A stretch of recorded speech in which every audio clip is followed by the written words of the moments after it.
Deux autres types d'IA.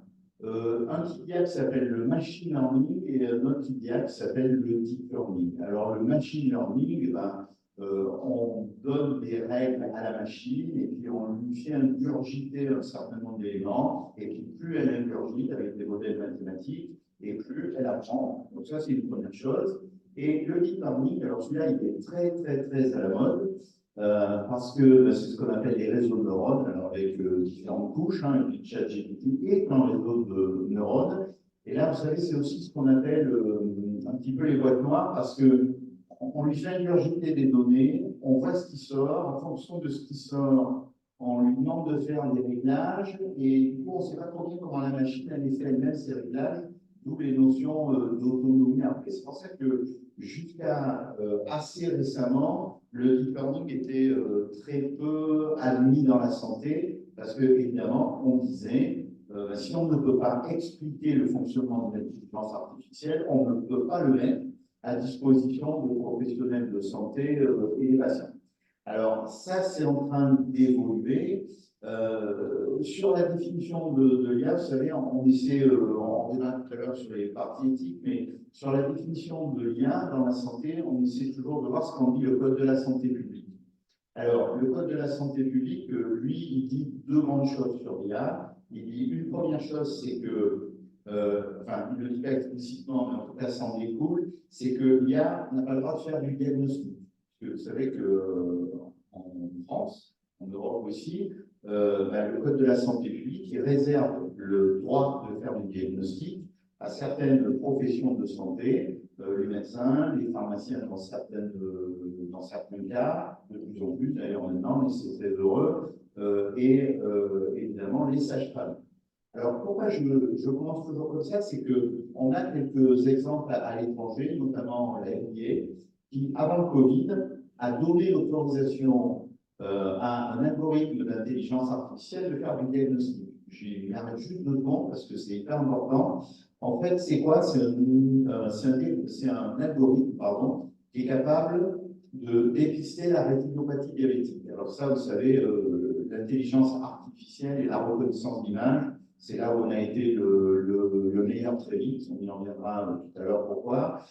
Et donc, du coup, il y a un algo, il y en a qui fait en France aussi maintenant, il y a des Français européens qui en ont développé d'autres, mais qui, à partir d'un fond d'œil, en comparant le fond d'œil, votre fond d'œil d'un patient, alors diabétique là pour le coup, à des images, donc l'algo il est entraîné, il est capable de dire là il y a rétinopathie diabétique ou pas. Donc aux États-Unis, la FDA a donné l'agrément, ça veut dire que un pharmacien, une infirmière ou un autre professionnel de santé habilité qui vont acheter l'algorithme et évidemment la machine pour faire le fond d'œil, ils vont être en capacité de dire vous avez une rétinopathie diabétique ou pas, et après évidemment c'est pas eux qui vont soigner, ils vont envoyer l'actif de droit. En tout cas, en France, ça s'est interdit puisque le Code de la santé publique il interdit de faire du diagnostic et donc l'intelligence artificielle va nous aider à faire du pré-diagnostic qui va être ensuite confirmé par un professionnel de santé habilité. Deuxième chose, par rapport au Code de la santé publique, le Code de la santé publique, on y a a fait rentrer il y a quelques années des éléments sur le machine learning, pas encore sur le deep learning, sur le machine learning. Et donc, du coup, les algorithmes de machine learning sont répertoriés dans le Code de la santé publique. Et le Code de la santé publique, il dit quoi? Il dit trois choses. Il dit, la première chose, c'est que les professionnels de santé qui utilisent des appareils ou des outils numériques avec des algos de machine learning, eh bien, ils doivent être au courant que c'est le cas. Alors, évidemment, quand on entend ça, on a l'air de dire, mais il est idiot, bien sûr, que les professionnels de santé, ils sont au courant qu'il y a un algo sur la machine. Eh bien, on n'est pas toujours au courant parce qu'il y a des dispositifs médicaux dans lesquels il y a des algos, ils sont tellement, non pas cachés, parce que personne ne veut les cacher, mais ils n'apparaissent pas au grand jour, et du coup, ils peuvent orienter la décision du professionnel de santé. C'est pour ça que ce sont des dispositifs médicaux, d'ailleurs, et donc, du coup, le professionnel de santé doit être au courant. Deuxième chose, le professionnel de santé, alors ça, on n'y va du tout pour l'instant, il utilise un dispositif médical avec de l'intelligence artificielle, il doit le dire à son patient. Et ça, aujourd'hui, on n'y est pas encore, mais en tout cas, ça devra arriver parce que la loi européenne, vous avez vu, on en parlera tout à l'heure, mais est sortie et va être transposée dans le droit français en 2025. Et donc, on doit informer nos patients qu'on utilise des outils d'intelligence artificielle. Et la troisième chose, c'est que le professionnel qui va développer l'outil numérique, qui va développer l'algorithme, il doit être capable, et c'est pour ça qu'on n'a que du machine learning dans le Code de la santé publique, il doit être capable d'expliquer le fonctionnement de son algorithme.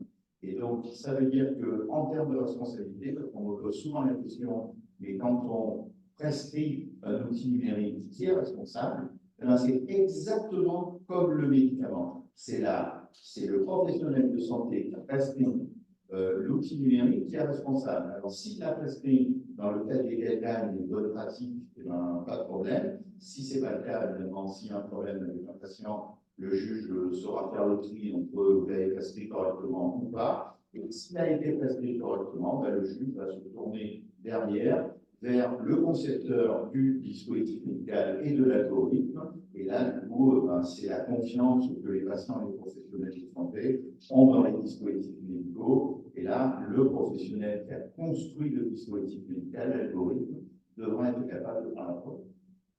Merci pour cet éclaircissement. Un autre point à aborder, c'est les données de santé qui sont souvent indissociables de l'intelligence artificielle. Est-ce que vous pouvez nous en dire un peu plus? Alors, ça, les données de santé, c'est un vaste sujet, puisque vous savez, on sait tous que l'IA se développe très vite, c'est pour deux raisons. Parce qu'on a beaucoup de données à lui faire ingurgiter, et deuxièmement, parce qu'on a des capacités de calcul qui sont croissantes, et d'ailleurs qui vont avoir tendance à plafonner, au moins pour des préoccupations écologiques, sur les biens, et des préoccupations de coût. Bien sûr, c'est une des limites de ChatGPT, d'ailleurs. Les premiers analystes se sont prononcés sur ces sujets-là en 2024. Alors, vous savez que les données de santé, c'est des choses qui sont beaucoup en discussion actuellement. Pourquoi? Parce que dans le monde, il y a trois façons d'envisager la donnée de santé. Sans jugement aucun, c'est juste factuel.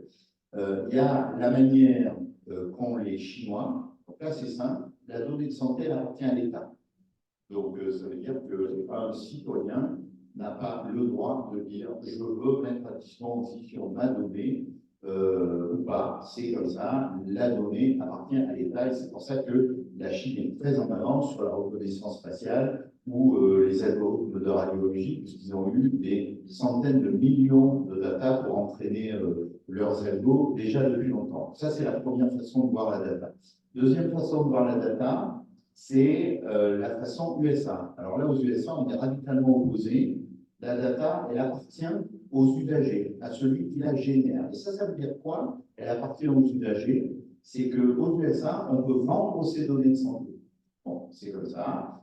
En Europe, on est dans une position intermédiaire. On dit qu'on est usufruité de sa donnée de santé. Alors, ce n'est pas le terme légal complet, mais en tout cas, vous allez voir, ça veut bien dire ce que ça veut dire.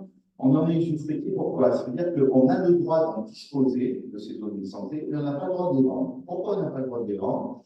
parce qu'on considère que la donnée de santé, c'est un terme un peu barbare, c'est le prolongement de la corporalité. Ça veut dire quoi? Ça veut dire qu'un électrocardiogramme, qui est la partie numérique du cœur, c'est le prolongement du cœur. Donc, comme vous n'avez pas le droit de vendre votre cœur, puisque en Europe, on n'a pas le droit de vendre ses organes, eh bien, évidemment, on n'a pas le droit de vendre les données qui sont issues de ces organes. Donc, par exemple, son électrocardiogramme. C'est-à-dire qu'en France, on dispose de ces données de santé. Vous savez que pour les utiliser, il faut donner son accord.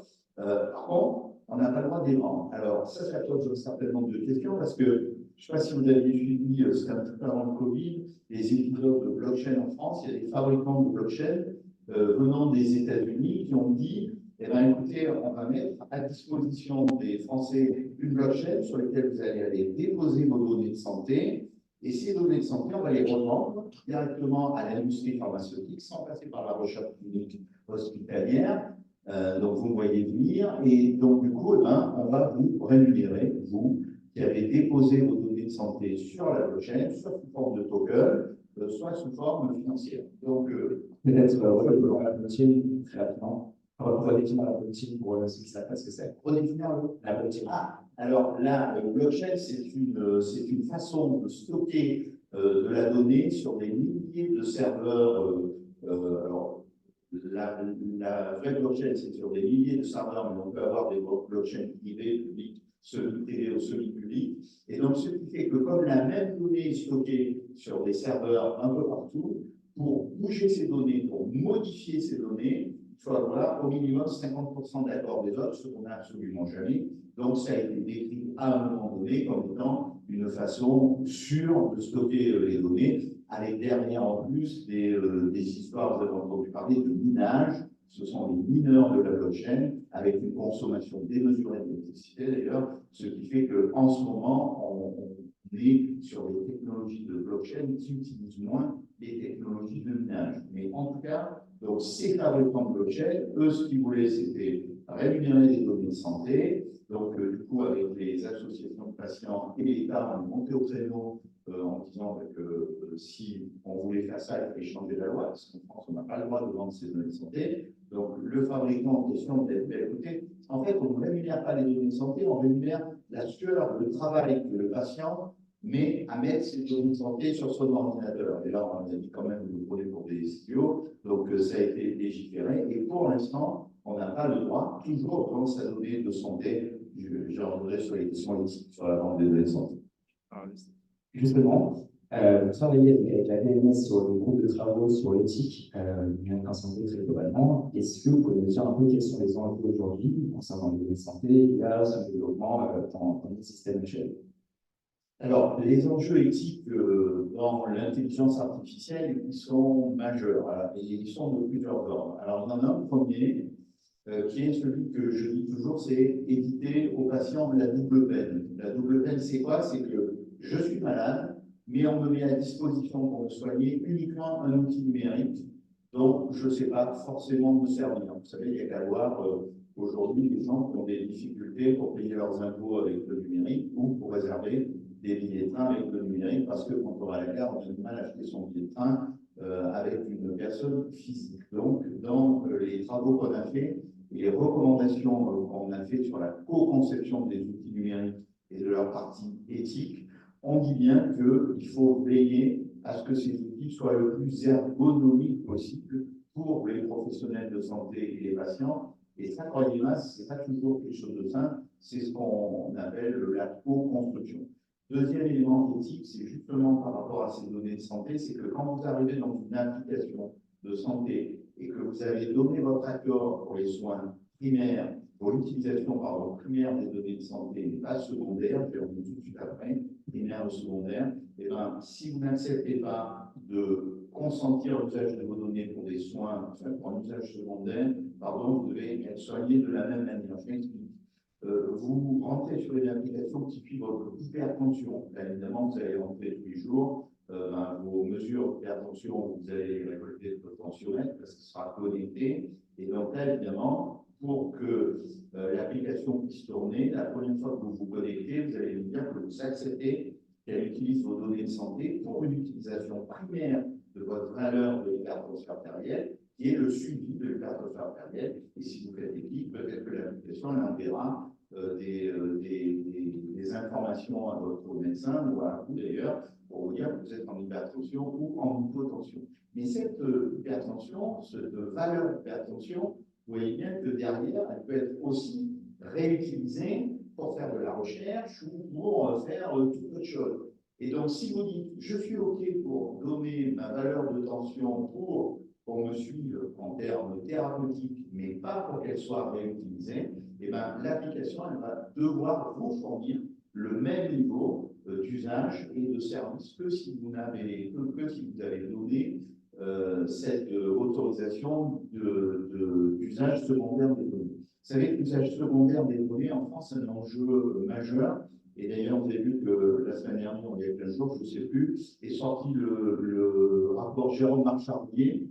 C'est un rapport qui a été commandé par les services de la Première ministre il y a un an, un groupe de 4 personnes, Jérôme Marchardier, mon conseiller d'État. Et donc, l'idée, c'est de dire comment est-ce qu'on peut valoriser de manière intelligente, valoriser les données de santé, puisqu'on sait que ces données de santé, dans leur usage secondaire, on pourra les utiliser pour entraîner de l'intelligence artificielle, mais aussi pour faire de la recherche clinique, mais aussi pour faire des études médico-économiques. Et aujourd'hui, vous savez que le RGPD dit, on le faisait avant dans la santé, que quand un patient donne son accord pour qu'on utilise ces données, il donne son accord pour une finalité particulière.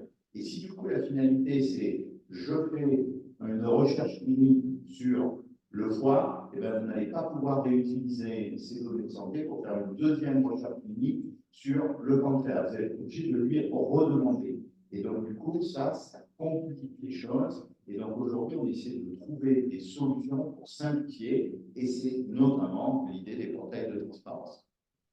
Merci beaucoup pour tous ces éclaircissements. Pour vous tenir au courant aussi, s'il y a beaucoup de choses que vous ne comprenez pas, c'est normal, puisqu'on n'a pas encore de numérique en santé dans la formation. C'est censé arriver pour 2024-2025, donc ça va être intégré, et tout ce qu'on nous dit ici, ça va devenir normal pour les pharmaciens, et j'espère que ce sera le cas très prochainement. On va passer à la deuxième partie, notamment M. Thibaut Cosset. Donc vous êtes pharmacien référent de FILIN, qui est une solution qui permet d'analyser les ordonnances en temps réel à partir de l'intelligence artificielle. Est-ce que vous pouvez nous parler de la création de FILIN et un peu plus de son fonctionnement? Oui, bonjour Hervé, merci pour l'invitation. Comme tu viens de le dire, moi, je suis pharmacien, diplômé de la faculté de Limoges, comme aujourd'hui. Donc, j'ai intégré des équipes de FILIN très récemment, en tant que pharmacien, et FILIN, pour vous dire un petit peu en deux mots ce que c'est une startup qui est née en 2019, qui est née d'un constat qui était que la plupart des pharmacies d'officine aujourd'hui ne font pas de contrôle, et celles qui le font passent beaucoup de temps à le faire. On a estimé que c'était entre 45 minutes, ça peut prendre parfois plusieurs par jour par officine. C'est d'ailleurs pour ça que les pharmaciens souvent ne le font pas, parce qu'ils n'ont pas les ressources nécessaires à l'officine pour le faire. Donc, de ce constat, les trois cofondateurs de la startup FILIN ont eu une idée qui a été d'automatiser le double contrôle et d'en faire un double contrôle qui soit instantané. J'ai expliqué, je vais faire une petite parenthèse pour expliquer un petit peu ce qu'est le double contrôle, parce qu'il y a ici des jeunes futurs pharmaciens qui vont sans doute travailler, vous allez travailler dans le métier, et donc vous allez être amené à faire ce double contrôle. Le double contrôle, ça sert à quoi concrètement? Quand vous êtes pharmacien, vous donnez les médicaments à votre patient, vous pouvez vous tromper, vous tromperez un jour dans la carrière, et pour éviter qu'il y ait justement ces erreurs, les patients repartent avec le mauvais dosage, la mauvaise boîte, et bien on est foutu en double contrôle. Aujourd'hui, grosso modo, comment il est fait, le double contrôle? Il est fait a posteriori, le soir, avant la fermeture de la pharmacie, par un être humain, un pharmacien. Il regarde toutes les ordonnances qui ont été traitées dans la journée, il compare les médicaments qui ont été donnés, et il vérifie s'il y a eu une erreur ou pas. S'il y a eu une erreur, il faut rappeler le pharmacien, on le rappelle, et puis c'est un peu gênant. On lui dit qu'on s'est trouvé, alors s'il est du matin, il a déjà pris le traitement, le matin, le midi, peut-être même le soir, s'il a mangé tout. Donc, on a un double contrôle, ça mérite d'exister, mais en termes d'efficacité, comme on le fait a posteriori, on n'est pas véritablement efficace. Donc, l'idée de Feeling, ça a été vraiment d'automatiser ce double contrôle et de le rendre instantané. Et ça a été rendu possible grâce à l'intelligence artificielle. Pourquoi? Parce que, comme expliqué Jean-Louis, l'intelligence artificielle, elle a rendu possible la lecture et l'analyse, la structuration des données qui sont présentes sur une ordonnance. Aujourd'hui, on met un petit peu tout et n'importe quoi en termes d'intelligence artificielle, mais concrètement, qu'est-ce qu'il faut en retenir? Hier, vous aviez le scan d'une ordonnance, vous scannez un papier que vous scannez à la pharmacie et que vous envoyez ensuite à l'assurance maladie. C'était une image, des pixels. Donc, de ces pixels, vous ne pouvez pas extraire véritablement de données informatiques. Avec l'intelligence artificielle, on est capable d'extraire aujourd'hui les données qui sont présentes sur cette ordonnance. Quand je dis données, c'est tout ce qu'il y a sur l'ordonnance, que ce soit le nom du médicament, le dosage, le nom du médecin qui prescrit, le poids, l'âge du patient. Toutes ces données-là, on est capable de les extraire et de les structurer informatiquement. Une fois qu'on a ces données structurées, on va être capable de les comparer avec toutes les données que va nous donner le pharmacien. Donc les boîtes de médicaments qu'il a scannées, la carte vitale qu'il a lue, donc les données du patient. Et on va pouvoir comparer toutes ces données, on va pouvoir aller les comparer à des bases de données médicamenteuses et on va pouvoir l'alerter en temps réel lorsqu'il va faire une erreur. Donc Feeling, c'est quoi? C'est un petit logiciel qui tourne en parallèle du logiciel métier qu'utilisent le pharmacien tous les jours pour délivrer les médicaments et qui, lorsqu'il ne fait pas d'erreur, va prendre un code couleur vert, il va indiquer qu'il n'a pas détecté d'erreur. Et par contre, dès lors qu'il va faire une erreur, il va le détecter automatiquement instantanément, ça prend quelques fractions de secondes. Et donc derrière, le pharmacien va tout de suite savoir qu'il a fait une erreur. Le gros avantage, c'est que le patient est encore présent dans la pharmacie. Il va pouvoir reprendre la mauvaise boîte de médicaments, rattraper son erreur et délivrer la bonne boîte de patient. Donc, Feeling, aujourd'hui, c'est une startup qui s'inscrit vraiment dans la démarche qualité à l'officine et qui va sécuriser la dispensation du médicament. Grosso modo, quand vous êtes pharmacien, vous ne faites pas de double contrôle dans votre pharmacie, vous êtes sans filet. Si vous faites une erreur, personne ne la détectera. Aujourd'hui, avec Feeling, on a la possibilité de vous avertir en temps réel. Un autre aspect qu'on peut se poser, une autre question qu'on peut se poser par exemple concernant Feeling et concernant ces solutions d'intelligence artificielle qui se déploient aujourd'hui sur le marché, c'est dans quelle mesure vous avez rencontré les freins pour justement déployer cette solution dans les pharmacies? Qu'est-ce qui bloque aujourd'hui? Est-ce que c'est facile de créer une solution de cela et de l'utiliser concrètement en pharmacie? Alors, c'est pas simple de développer une solution immédiate, ça nous a pris d'ailleurs pas mal de temps, parce que, comme je le disais tout à l'heure, la startup a été créée en 2019. Donc, il a fallu 4 ans pour mettre au point une intelligence artificielle qui soit hautement efficace. Dans les principaux freins qu'on a pu identifier, alors je vais remettre un peu de perspective. Aujourd'hui, on a des intelligences artificielles. À l'époque, on avait des intelligences artificielles qui étaient déjà performantes sur le marché, des ChatGPT et compagnie. Pourquoi on ne les a pas utilisés malgré leur performance? Parce que justement, ils n'étaient pas suffisamment performants dans le champ d'application qu'on voulait leur donner, c'est-à-dire le double contrôle d'ordonnance. Nous, on s'est ultra spécialisé dans l'ordonnance et dans le langage médical, et ChatGPT, malgré sa parfaite connaissance de plein de choses, n'est pas assez performant. C'est pour ça qu'on est reparti d'une page blanche et qu'on a recréé, on appelle ça une brique d'intelligence artificielle. On l'a construit de A à Z.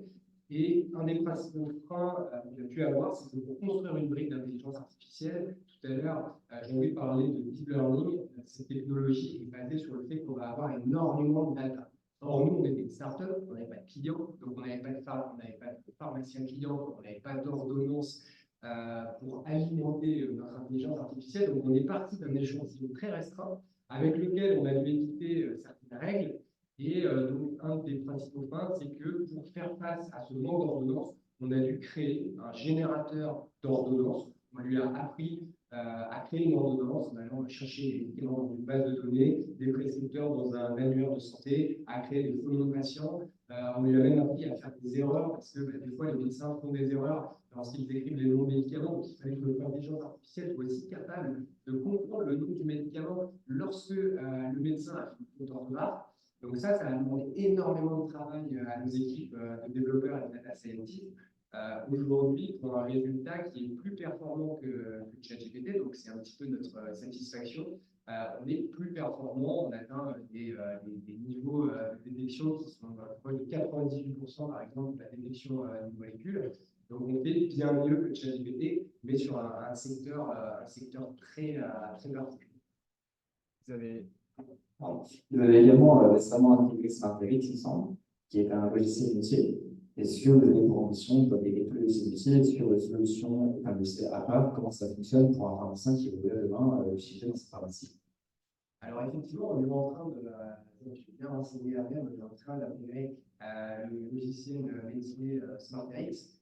C'est pas le premier qu'on intègre, puisque lui, on est en cours d'intégration. On en a déjà intégré pas mal d'autres, avec lesquels on est déjà complètement opérationnel. Donc, tu parlais de frein tout à l'heure. Effectivement, un des freins, pour nous, ça a été pour la création de l'intelligence artificielle. Et puis après, ça a été s'implanter sur le marché des pharmacies, puisqu'ils utilisent des logiciels métiers très différents, qui fonctionnent de manière très différente. Ils utilisent du matériel informatique qui est très différent, des scanners, des scans de boîtes, des robots qui délivrent leurs médicaments qui sont tous très différents. Et nous, logiciels diagnostiques qui souhaitent travailler avec toutes les pharmacies de l'officine, il a fallu qu'on soit capable de travailler avec tout le monde. Donc aujourd'hui, on tend vers l'intégration des LGO. C'est-à-dire qu'en étant intégré avec eux, on va aller récupérer les données directement dans le LGO, j'entends par données, donc les données du prescripteur, les données du patient, de la carte vitale, les données du médicament et le scan de l'ordonnance, le précieux scan dont on a besoin pour faire travailler notre intelligence artificielle. Donc pour répondre à ta question, Peeling aujourd'hui est agnostique et nous avons vocation à travailler avec tous les logiciels métiers qui vont bien travailler avec nous et à s'intégrer. Une dernière question. Vous avez implanté dans beaucoup de pharmacies aujourd'hui. Est-ce que vous avez un peu des chiffres sur l'impact qu'a eu Peeling sur les ventes de médicaments, sur la dispensation par ces pharmaciens? Alors oui, on a aujourd'hui quelques clients qui nous font les remontées, on a beaucoup de data et donc du coup on va être beaucoup dans l'analyse de ces remontées. Déjà, on a beaucoup de satisfaction pour de nos clients pharmaciens qui nous encouragent, les premiers qui nous ont fait confiance, et ça c'est déjà très satisfaisant et encourageant pour nous. On avait fait une première étude où on avait révélé qu'il y avait en moyenne 17 erreurs de délivrance par pharmacie et par mois. Ce qui est assez colossal finalement, hein, ça fait presque une erreur par jour et par pharmacie. Comme je le disais tout à l'heure, on a un taux de succès de reconnaissance du médicament qui est proche de 98%. Donc ça veut dire qu'on va alerter à bon escient le pharmacien 98 fois sur 100 lorsqu'il va faire une erreur de délivrance opératoire. Et donc c'est là où on va être pertinent. Merci beaucoup. On va passer à une dernière intervenante, M. Jérôme Esposito, qui est pharmacien titulaire et créateur du groupement Multiprix, un groupement qui ne pas s'oriente vers la nouvelle technologie et qui est ouvert au monde numérique en santé. Ma question, c'est comment vous, en tant que professionnel de santé, et si vous pouvez parler plus globalement pour plusieurs, comment vous, les professionnels de santé, percevez-vous donc l'intégration de cette IA directement en officine? Alors, il y a plusieurs points à aborder, mais c'est vrai que nous, notre position, c'est qu'il y a un changement qui est majeur.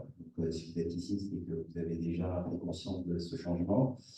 Et c'est un changement majeur pour les pharmaciens, mais pour la société en général. Il y a une vraie question de se dire la place de l'humain dans le travail avec l'arrivée de l'IA. Alors, il y a un cadre réglementaire, hein. On peut se dire ce qu'on a le droit de faire actuellement, ce qu'on n'a pas le droit de faire, ce qu'on aura le droit de faire.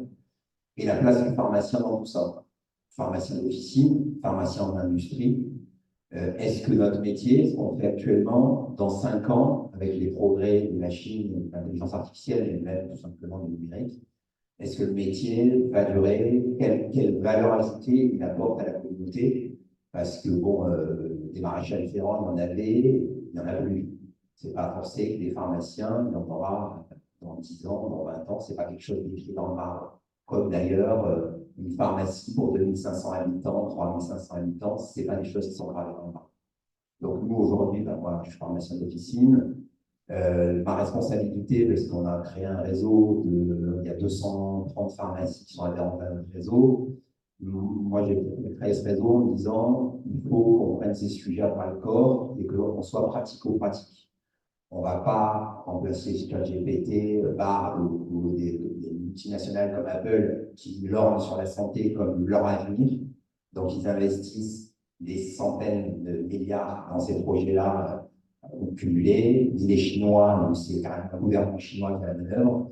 Donc, nous, groupement de pharmaciens de 230 pharmacies, ce n'est pas là le sujet. Le sujet est comment nous, on peut mettre en place des solutions pratico-pratiques qui vont améliorer la productivité des officines et faire en sorte que les pharmaciens dans les officines, les préparateurs et tout, fassent autre chose que des pratiques à faible valeur ajoutée.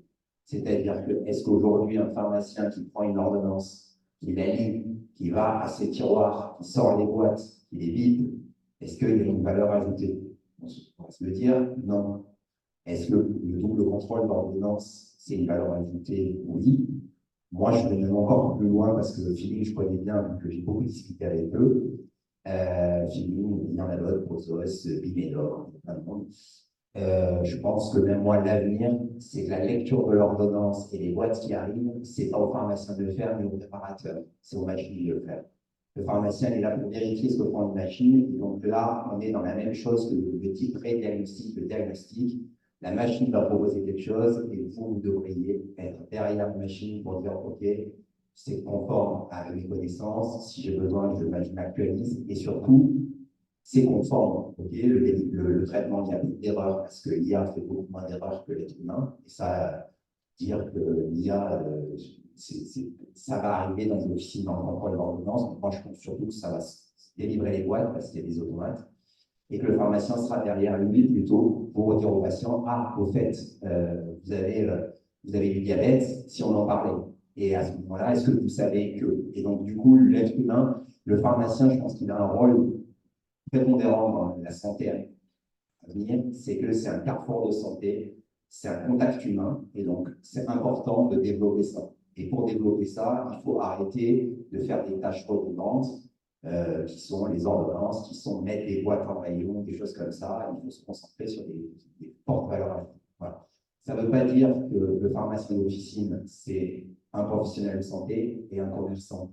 Je ne renie pas du tout ça. C'est aussi des chefs d'entreprise. Donc, si un jour vous avez une officine, vous verrez que 80% de titulaires, vous ne ferez jamais le comptoir, vous gérerez des équipes, vous ferez du management, vous ferez du développement commercial. Ce sera ça votre métier titulaire. Dire que quand vous avez 15 salariés, 20 salariés, vous êtes encore sur l'équipe, non, c'est plus vrai. Donc ça, il faut aussi... Mais le pharmacien d'officine reste un professionnel de santé avec une formation de santé. Et quand j'étais étudiant comme vous, je ne comprenais pas pourquoi je n'étais pas plus formé au niveau business. Pourquoi je sortais de la fac et j'avais ingurgité des quantités de choses qui étaient éloignées.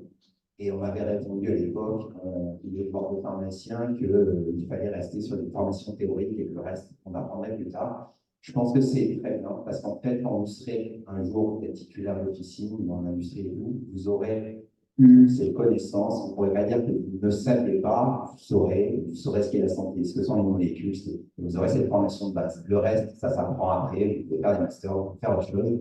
Mais finalement, avec le recul, on est des professionnels de santé et après, le pharmacien, c'est un couteau suisse, il peut faire plein de choses, peut-être qu'il fait à l'officine, à l'industrie, enfin, il y a plein de métiers aussi. Alors, vous avez parlé beaucoup d'avantages de l'IA dans l'officine directement. Est-ce que vous avez en fait des inconvénients qui pourraient apporter cette évolution technologique au sein de l'officine? Les inconvénients, c'est que si le pharmacien ne trouve pas sa place, il y aura plus de pharmacie. C'est-à-dire que, je ne vais pas le citer, mais un des plus grands noms de l'industrie pharmaceutique qui possède beaucoup de choses en pharmacie, c'est un des leaders européens de la donnée de santé, il est dans les assurances, et je m'entends bien avec lui, et je lui avais dit, toi qui es visionnaire, parce que ça fait plusieurs dizaines d'années que tu travailles, comment tu vois le pharmacien dans 15 ans? Et pas de langue de bois, hein. Tu ne me dis pas, il me dit, un distributeur, une ordonnance scannée, des boîtes qui tombent. Et ses premiers clients, c'est nous. Hein. Mais non, je ne fais pas peur. Il ne faut pas avoir peur de ça. C'est si nous n'amenons pas de valeur ajoutée, la société, à un moment, dira pourquoi on continue. Mais attendez, les radiologues, on en parle. Les radiologues, Je passe. Mais les médecins, médecine généraliste, médecins spécialistes, mais il y a des spécialités qui, normalement, si on parle d'usage, est-ce qu'elles ont des velléités à rester? Et après, je passe le micro, un dernier point. On peut se dire, donc, du coup, moi, je crois beaucoup au rapport humain et qu'on aime avoir quelqu'un en face de nous. Mais il y a eu aussi des tests qui ont été faits et l'IA peut se montrer finalement beaucoup plus empathique que l'être humain, si c'est possible. Donc moi, je crois au rapport vrai et je pense que si les pharmaciens récupèrent du temps médical pour mieux s'occuper de leurs patients, pour mieux gérer, il n'y aura pas de problème. Le pharmacien sera utile et il y aura toujours le cas particulier que l'IA ne peut pas traiter. On traite aussi des tâches administratives, on traite du lien social. On n'est pas que des gens qui vendent des boîtes, contrairement à ce que les autres veulent nous faire penser. Quand il y a eu le Covid, ils étaient bien contents de trouver les pharmacies pour faire tous les tests et tout ça. Ils sont bien contents de nous trouver sur la vaccination. Donc, ne vous inquiétez pas, les pouvoirs publics ont bien compris qu'on était utile à date. On ne va pas disparaître. Mais il faut se dire que dans quelques années, ce sera oublié. C'est déjà un peu oublié par les pouvoirs publics. Et dans quelques années, ben, c'est quoi notre place dans tout ça? C'est à ça qu'on réfléchit. Que pour finir, en gros, dans notre groupement, on a 8 développeurs informatiques qui sont du staff permanent depuis le début. Et on a ouvert le capital du groupement, parce que les pharmacies sont indépendantes, à AXA, l'assureur, premier assureur de France, qui sont au capital de notre groupement. C'est pour vous dire qu'en termes d'ambition, de réflexion, ce n'est pas juste des visions, c'est le premier assureur de France avec qui on réfléchit, c'est des développeurs informatiques en interne, c'est des startups qu'on questionne. Après, la solution, elle est à trouver, personne aujourd'hui peut vous dire ce que sera la santé demain. Donc peut-être Jean-Louis, Alors, moi, je voulais rajouter quelque chose parce que c'est hyper intéressant, la discussion. C'est quel est le rôle de l'humain et le rôle de la machine de demain. Alors, on l'envisage dans plein de cas concrets. On a parlé chez le radiologue. Le radiologue, je l'ai dit tout à l'heure, l'analyse d'image, c'est ce qu'on a commencé à faire le mieux. La détection de fractures aux urgences, c'est simple, sauf que quand vous avez entraîné une IA sur le genou, il ne faut pas lui demander d'aller reconnaître une fracture sur la cheville. Ce n'est pas la même chose. Et donc, du coup, l'humain, il va intervenir derrière, et les radiologues, ils se sont reconvertis, c'est-à-dire qu'aujourd'hui, on a beaucoup de radiologues qui font de la radiologie interventionnelle, et d'ailleurs, ils vont sur le pied des chirurgiens. Alors, les radiologues, c'est très connu. Une deuxième profession qui est très impactée par ça, c'est la dermatologie, puisque vous savez qu'en dermatologie, on est en capacité aujourd'hui, avec des appareils photo, bientôt dans les officines, de faire des repérages de mélanome, et donc, du coup, on adressera aux dermatologues dont les salles d'attente sont complètes, déjà, il y a 6 mois, 8 mois d'attente, que les cas qui sont utiles. Alors, ça, c'est vachement important. Je voulais juste rajouter un truc parce que l'intelligence artificielle, il faut bien voir que, vous savez, l'Europe, elle la classe en 4 niveaux en fonction des risques. Alors, le niveau 4 étant le plus élevé, il intervient en Europe, c'est les robots tueurs. Et puis il y en a d'autres, c'est la classification sociale, c'est les poupées qui, dans les chambres des petits garçons ou des petites filles, puisque maintenant on est asexué, faisaient faire aux enfants des choses qu'ils ne devaient pas faire. Donc ça, c'est de l'intelligence artificielle qui est interdite en Europe. Après, il y a celle qui est la moins risquée, qui sont, par exemple, les solutions d'informatique, qui sont des antiviraux, et cela, il n'y a pas de gestion, c'est libre. Le deuxième niveau, c'est les robots conversationnels. Là, on rentre dans un niveau un peu plus élevé, et on dit, le minimum, c'est que la personne qui discute avec un robot conversationnel, parce que quelquefois, on peut se faire piéger sur les sites Internet, elle sache qu'elle discute avec une machine et pas avec l'humain. Et au milieu de tout ça, niveau 1, niveau 2, niveau 4 interdit, il y a niveau 3. Et dans le niveau 3, c'est la santé.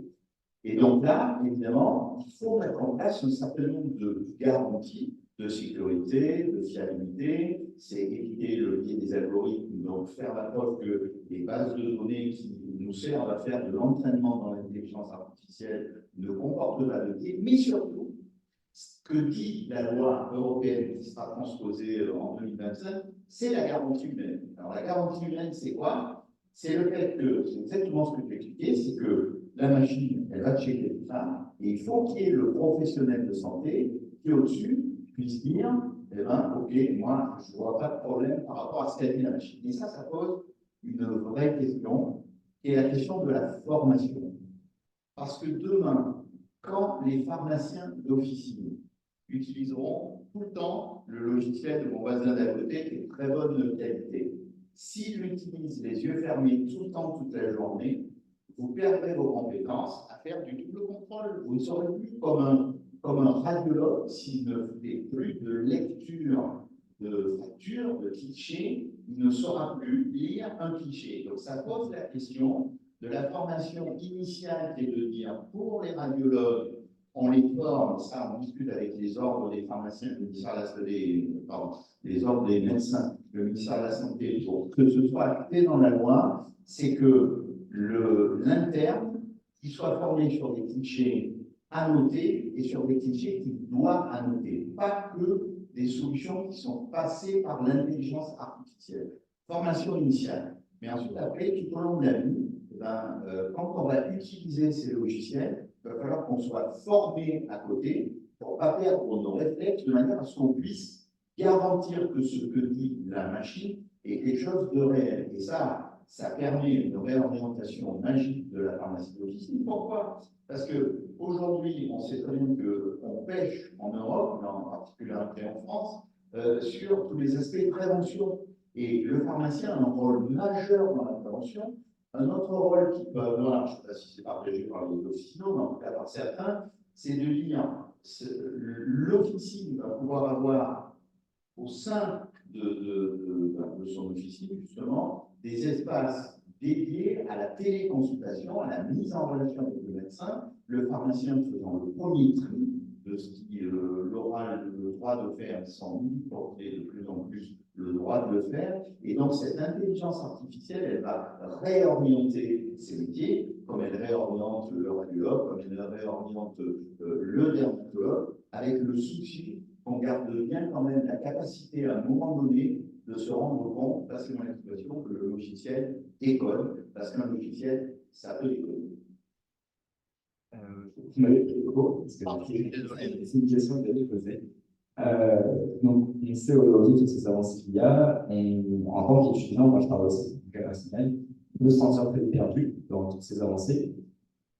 Est-ce que vous pensez qu'on est en retard? Est-ce que vous pensez qu'on arrivera à rattraper ce retard? Et quels conseils donneriez-vous à tous ces étudiants en informatique qui veulent se préparer à ces évolutions technologiques? Et c'est une question ouverte. Je commence. Je vais peut-être juste je vais dire quelque chose sur la question qui a été posée avant et sur la crainte que l'intelligence artificielle un jour remplace le pharmacien, ou en tout cas qu'il n'ait plus d'utilité. Je pense que c'est la preuve que le pharmacien, en tant qu'expert du médicament, malgré l'intelligence artificielle, aura toujours sa place, puisque je travaille aujourd'hui pour une compagnie qui crée de l'intelligence artificielle et qui a besoin d'un pharmacien pour développer son outil. Donc aujourd'hui, il faut qu'on se voit vraiment comme des experts du médicament et que derrière, on va devoir confier des nouvelles missions qui seront sans doute plus intéressantes que celles qu'on fait aujourd'hui. Nous, on cherche aujourd'hui à automatiser certaines tâches qui sont un petit peu redondantes pour les pharmaciens, pour leur dégager du temps. Et là, je rejoins sur ce qui a été dit justement. Le but du pharmacien aujourd'hui, c'est d'avoir du temps pour faire du conseil, pour faire de la prévention auprès de ses patients et aller chercher les moyens de prévention. Ça, c'est absolument pas intéressant. Et c'est clairement pas ça qui va faire que le métier de pharmacien existera encore dans les décennies. Voilà. Et donc, du coup, je rebondis sur une question qui était. Est-ce qu'on est en retard? Est-ce qu'on est en retard? Je ne sais pas si on est en retard, je pense que chez Philippe, on est très en avance, puisque du coup, on était les premiers à se lancer dans l'intelligence artificielle. Donc, je vais parler pour on va dire le marché français. Et effectivement, nous, on est quelque part des avant-gardistes sur le sujet, en tout cas sur notre sujet. Et c'est vrai qu'on s'en est emparé parmi les premiers, et ça a fait partie de nos principaux freins, puisque du coup, on avait des modèles d'intelligence artificielle qui n'étaient pas adaptés à ce qu'on voulait faire. Il a fallu qu'on les crée de but en blanc, et il a fallu qu'on recrée tous nos modèles aujourd'hui pour être suffisamment efficaces et être capable de faire ce qu'on fait aujourd'hui en termes de contrôle à l'efficacité. Après, vous avez sans doute Bon, je voudrais dire deux, trois choses par rapport à ça. Est-ce qu'on est en retard? Alors, évidemment, oui et non. Aujourd'hui, on dit il faut qu'on ait en Europe de l'intelligence artificielle souveraine. Ça veut dire quoi de l'intelligence artificielle souveraine? Ça veut dire de l'intelligence artificielle sur laquelle on peut peser et qui soit à notre image. Je prends un exemple simple. Si demain, on n'a pas, enfin si aujourd'hui, demain, on n'a pas assez de données pour entraîner des algorithmes performants, eh bien, on sera obligé d'utiliser des algorithmes qui nous viendront des USA, qui nous viendront d'Asie. Or, ils auront été entraînés avec des Asiatiques, des gens qui vivent aux États-Unis, qui n'ont pas toujours la même physionomie que les Européens. Alors, c'est pas une question, évidemment, de faire un procès, de parler de je ne sais pas quel mot qui n'a pas lieu d'exister, mais en tout cas, il faut que les logiciels soient entraînés sur des populations sur lesquelles ils seront utilisés, sinon c'est les biais d'entraînement. Et donc ça, aujourd'hui, si on veut avoir des algos de bonne qualité qui nous correspondent, il faut pouvoir utiliser plus largement les données de santé. C'est le sens que donne le rapport Jérôme Marchand-Hardier sur l'utilisation secondaire des données de santé. Après, sur l'intelligence artificielle, il faut que les gens soient formés, il faut que vous soyez formés. Vous savez, moi je suis au camping chez le ministère de la Santé. Avec la délégation du numérique en santé, on a lancé un certain nombre d'appels à projets, qui ont créé des écoles de formation du numérique. Donc là, il y en a une dizaine qui sont déjà créées en France, avec de la formation primaire et secondaire, de manière à ce que vous, dans vos études, vous soyez en capacité de comprendre comment fonctionne l'intelligence artificielle de manière à garder un esprit critique sur ces choses-là. Donc, si on n'a pas assez de données pour entraîner de l'intelligence artificielle, on s'en plaint, c'est sûr. Donc, il faut ouvrir cette utilisation des données de santé dans un cadre éthique et réglementé, bien évidemment, parce qu'il est la question d'utiliser les données de santé comme on doit le faire. Mais en tout cas, c'est un enjeu majeur pour l'entraînement de l'IA, c'est sûr. Et moi, je compléterai aujourd'hui, vous, en tant qu'étudiant, est-ce que vous utilisez l'IA? Est-ce que vous utilisez ChatGPT? Est-ce que vous utilisez Midjourney? Voilà. Déjà, vous commencez à toucher du doigt que sur ChatGPT, selon le prompt que vous allez rédiger, selon ce que vous faites, vous allez obtenir des résultats qui peuvent être fantastiques comme complètement nuls et vous dire c'est nul, je lui ai demandé de me faire, je ne sais pas, une dissertation sur quelque chose et il me l'a fait d'une manière, c'est pas génial. Par contre, si vous dites à ChatGPT, pose-moi des questions pour cette dissertation, pour qu'elle soit bien, pour que tu aies des éléments de contexte, rien que ça, il va vous poser des questions, vous allez y répondre et vous allez voir la dissertation qui va vous sortir. Ça sera 1000 fois mieux que, a priori, un humain, la majorité des humains pourraient faire. Donc, déjà, prendre conscience de la puissance de l'outil, c'est déjà un premier élément, si vous êtes là. Voilà. Et demain, si vous êtes, parce que là, moi, j'ai beaucoup parlé d'officine, c'est mon secteur, mais dans l'industrie, vous avez vu que les cadres intermédiaires, donc les pharmaciens, sont souvent dans ces profils-là. Si vous voulez faire du marketing, si vous voulez faire des choses comme ça, là aussi, vos métiers changent et ont déjà changé dans le web de com. Donc, je pense qu'il faut vivre avec son temps. Vous avez encore quelques années, vous êtes en fin d'études, mais utilisez ces outils-là. Moi, ma fille, j'ai 3 filles, dès la petite, elle a déjà ChatGPT à la maison. Et quand elle fait ses devoirs, je ne dis pas, dis à ChatGPT de faire tes devoirs, mais demande-lui ce que tu n'as pas compris, qu'il t'explique. Et il t'explique, c'est un meilleur prof que moi, hein, qu'on soit faire. Il est beaucoup plus patient. Avant de clôturer cette table ronde, merci à tous. Est-ce que vous avez des questions par hasard? Bonjour.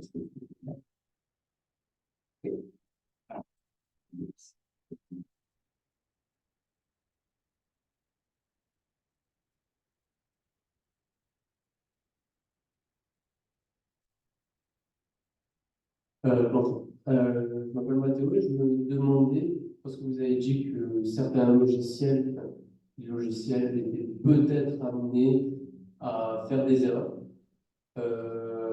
À qui revient la responsabilité si une erreur de délivrance est contrôlée positivement et passe à la trappe du double contrôle dans une pharmacie, par exemple, et qu'il peut y avoir des conséquences graves pour le patient?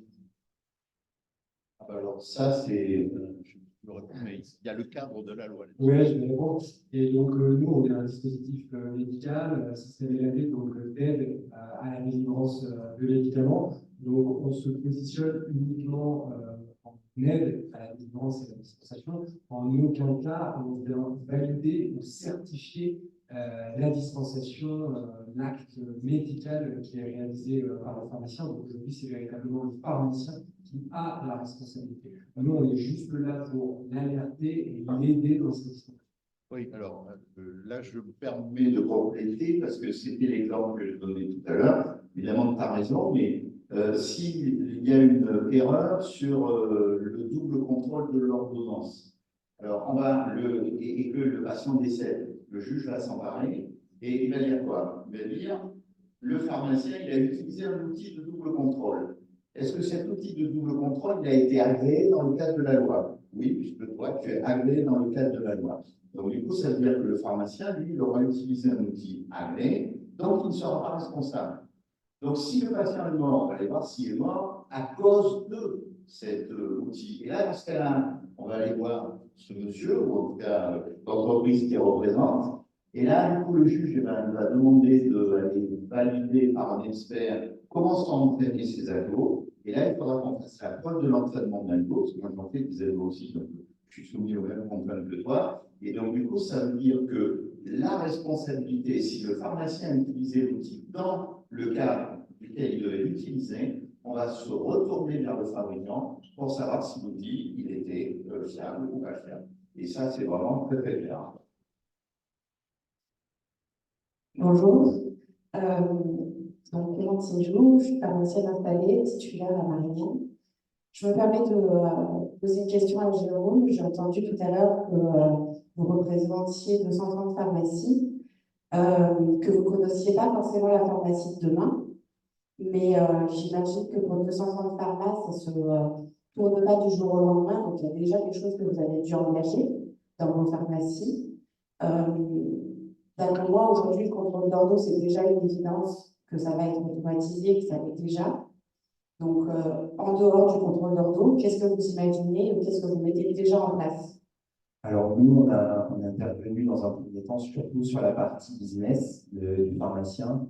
On a automatisé toutes les tâches que le pharmacien trouvait redondantes pour ses équipes et pour lui-même. C'est-à-dire que dans les officines de groupement, c'est plutôt des officines avec des tailles entre intermédiaires et grosses. Voilà, c'est à peu près 4 millions de chiffre d'affaires moyen chez nous. Et donc, du coup, ils ont aussi font des mises en avant. Je vous donne plusieurs exemples que je prends en place. Ils vont faire des mises en avant de produits, de compléments alimentaires, des choses comme ça. Et ces mises en avant, ils peuvent être rémunérés par un laboratoire. Et ça, il faut envoyer des factures au laboratoire. Après, il faut vérifier si le règlement a bien été fait. Il faut extraire les ventes depuis le LGO. Il faut faire savoir aux patients que la promotion, elle est en place donc, sur le site Internet, sur des écrans, s'il y a des écrans. Chez nous, ça se fait automatiquement. Le pharmacien ne fait rien. C'est le premier jour du mois, il arrive, la promotion est activée, il fait la photo parce qu'il y a une preuve de réalisation pour la DGCRF. Les ventes sont extraites automatiquement, c'est envoyé sur le site Internet, c'est envoyé sur les écrans. À la fin, on envoie la facture au laboratoire en automatique. Le laboratoire nous paye et nous, on redescend l'argent en pharmacie. Il s'est occupé de rien. Donc là, on lui a fait gagner à peu près 1,5 personne qui fait que ça, parce que dans une pharmacie, il y a beaucoup de ce type d'OP. Ça représente des sommes assez importantes. On le fait, on parle des rendez-vous patients, rendez-vous côté santé. Bon, vous avez Doctolib et des plannings comme ça. On a des plannings en ligne. Le pharmacien va créer son planning sur notre plateforme et derrière, on va faire en sorte que ces rendez-vous soient communiqués à l'ensemble de sa base sanitaire en automatique. Alors, ce n'est pas forcément l'IA, on est dans le digital, on est dans le développement, mais le passe-bout, le pharmacien va créer son planning et à partir de là, ça lance le processus. Newsletter aux patients, vous savez qu'on fait des trodes, prenez rendez-vous. Possibilité, sur le site internet d'avoir l'information que on peut prendre rendez-vous. Voilà, on a tout ce système, en fait, on automatise toutes les tâches et vu qu'on a nos propres développeurs, notre force, c'est aussi pour ça qu'on se développe bien, c'est que chaque fois qu'on identifie un point, on se dit on va l'améliorer. Les factures, les laboratoires vous livrent des produits, vous avez une facture, elle ne correspond jamais, vous n'avez pas la bonne remise, ils vous ont livré 2 fois ou pas livré du tout. Tout ça, il y a du travail à faire sur vérifier pour le pharmacien en une manière automatique ces remises, pouvoir les réclamer au laboratoire, pouvoir tracer tout ça. Donc en fait, pour le moment, notre première phase de vie qui était 5 ans, c'était sur ces sujets-là. Là, on continue encore parce qu'il y a encore plein de sujets sur cette partie-là pour libérer du temps aux titulaires. Maintenant, il faut qu'on libère du temps aux équipes. C'est pour ça que finalement, aujourd'hui, je suis ici, parce que Philippe m'a dit si tu veux venir, voilà. Parce qu'on regarde des sujets maintenant purement opérationnels sur le temps de travail des équipes. Voilà. Mais globalement, c'est beaucoup de sujets comme ça qu'on cumule et qui font gagner du temps aux titulaires pour pouvoir exploiter son officine. On a réussi à finir pile à l'heure, donc il est 17h02. Merci beaucoup. Merci à vous d'avoir été présents. Je vous invite à rester. Juste après, il y a un cocktail. C'est pour tous les participants qui peuvent rester. Il y a beaucoup de sushis et de desserts. N'hésitez pas, si vous avez des questions, on reste encore ici. Et je vous remercie encore. Je remercie tous les intervenants pour cette magnifique table ronde.